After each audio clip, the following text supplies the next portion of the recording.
Assalomu alaykum, yaxshimisizlar, salomatmisizlar? Bola puli haqida gaplashamiz, hurmatli obunachilar.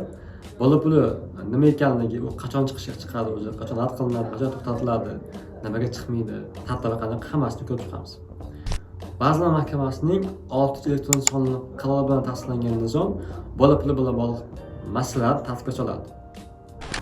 Bola pulini farzandingiz tug'ilgan paytdan boshlab to 18 yoshga to'lguncha ola olasiz. Moddiy yordamda bo'lsa, farzand sizlar va farzandi 18 yoshdan oshgandan ola oladi. Bola puli 12 oy davomida to'lanadi, moddiy yordam 6 oy davomida. Arizalarni har oy bera olasiz. Tavsiyam arizani yo 15 yo 16-sanagacha berib qo'ying, chunki o'shanda shu oyda birinchigacha ko'rib chiqiladi. Agar 16 dan o'tib ketib qolgan bo'lsa, o'zi ko'rib chiqish keyingi oyga o'tib ketib qoladi, yutqizib qo'yadi vaqtda. Shuning uchun muddatga diqqatli bo'ling.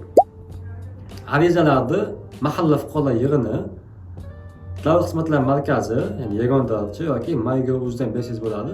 Shaxsiy tavsiyam MyGov.uzdan bering, tezroq va qulayroq bo'ladi, osonroq vaqtingizdan yutasiz.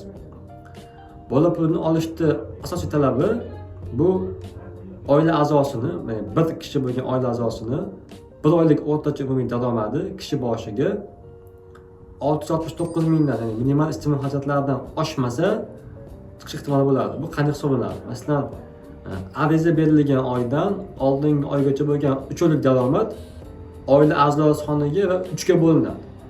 Misol uchun, dekabrda ariza berdingiz. Dekabrdan oldingi noyabrdan avvalgi 3 oy, ya'ni avgust, sentyabr, oktyabrlik daromadlar o'sha oila a'zolari soniga, masalan 5 kishi bo'lsa 5 kishiga bo'linadi va chiqqan summa 3 ga bo'linadi.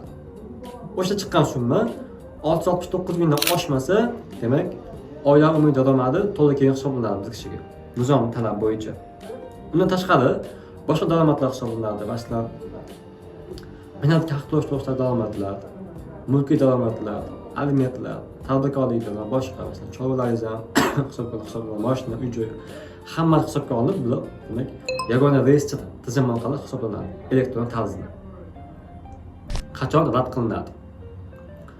Birinchi navbatda mana shu 669 minglik summadan oshib ketib qolsa, bitta va undan ortiq ko'chmas mulk bo'lsa, bir va undan ko'p noturar joy bo'lsa, ishlab chiqarilganiga 12 yildan oshmagan, demak, avtotransport vositasi bo'lsa, bu degani dairangizda bormi yoki sizni foydalanishingizda bormi, haydab yuribsizmi, buni ham hisobga olinadi. Chunki mahal yetligi aniq narsa, davlat tomonidan o'zi buni, demak, moshina sifatida sizni hisobingizga yozib qo'yishi mumkin. Agar moshina siz nomingizda bo'lmasa yoki siz foydalanmasangiz, buni demak, e'tiroz bo'ladi, buni chiqarishga harakatni qiling. Shuningdek, nogironligi bo'lgan shaxslarga bu 7 yil. Ya'ni bir yoki ikki juft nogironligi bo'lgan shaxslar 7 yildan oshmasligi kerak. O'shanda demak rad qilinadi. Ishlab chiqarilganiga 15 yildan oshmagan yuk mashinasi bo'lsa yoki bank depozitida 6.355 ming pul bo'lsa, ichki ishlar, mudofaa, milliy gvardiya, xavfsizlikda ishlayotgan shaxslarga ulardan chiqqan pensionerlar bo'lsa, ishsizlik nafaqasi olayotganlar bo'lsa,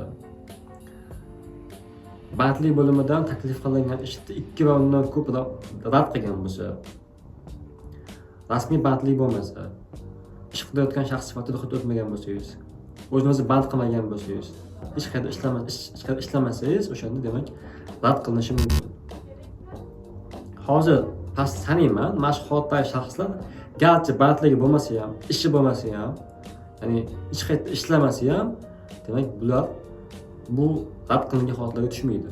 Ya'ni 3 yoshgacha bolasini tarbiya qilayotgan onalarga, kambag'al oila reyestrida bo'lgan shaxslarga, ta'lim yo'nalishlarini kunduzgi ta'limda o'qiyotgan shaxslarga, chet elda ishlayotganlarga, mana shu demak asosiy shaxslarga garchi bandlik bo'lmasa ham, demak bola puli chiqishi mumkin. Ularga imtiyozlar huquq bor, imtiyozlar ro'yxati sifatida keltirilgan nizomda 20-madda. Shuningdek, kambag'al oila reyestridasiz, lekin bandlik bo'lmasdan sizga bola puli chiqyapti. Sizga 6 oylik vaqt bor, o'sha 6 oy ichida bandlik qilib qo'yishingiz kerak. Chunki siz kambag'al oila reyestri sifatida bola pul olyapsiz, 6 oy agar qilmasangiz, yerda to'xtatib qo'yilishi mumkin keyingi oylarda bola pul olish. Shuning uchun 6 oy ichida bandlik qilib yoki o'zingizni band qilib, bir ishga kirib, qaytib 25 stavka bo'lsa ham ishga kirib qo'yishingiz kerak. Endi bola pulini masalan daromadlar hisoblanishida aytaman. Agar o'zingizni band qilsangiz, yoki siz chet elda ishlayotgan bo'lsangiz, oyligingiz demak 2.542 ming hisoblanadi. O'shandan kelib chiqib yagona reyestr hisoblaydi. Agar chet eldan pul o'tkazmangiz aniqroq bo'lsa, qancha o'tkazayotgan o'shani hisoblanadi. Agar aniq bo'lmasa, o'shandan keyin 2.542 ming hisoblanadi oyligingiz.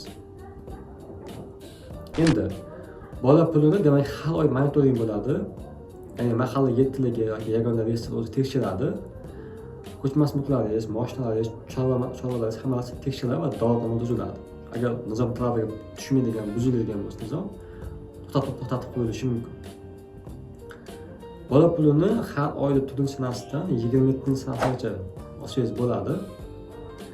Shuning uchun demak miqdorlariga, nizom talablariga diqqatli bo'ling va agar nizom talabiga tushadigan bo'lsa, yuqorida asoslar bo'lsa sizda oilangiz ijtimoiy himoya yagona reyestrda bo'lsa, ya'ni kam ta'minlangan oila deb topiladigan bo'lsa, sizda bola puli chiqish ehtimoli bo'ladi. Shunday o'sha monitoring davomida ham har oy nizom talabiga tushib borgan bo'lsangiz, to'liq 12 ga olsangiz bo'ladi.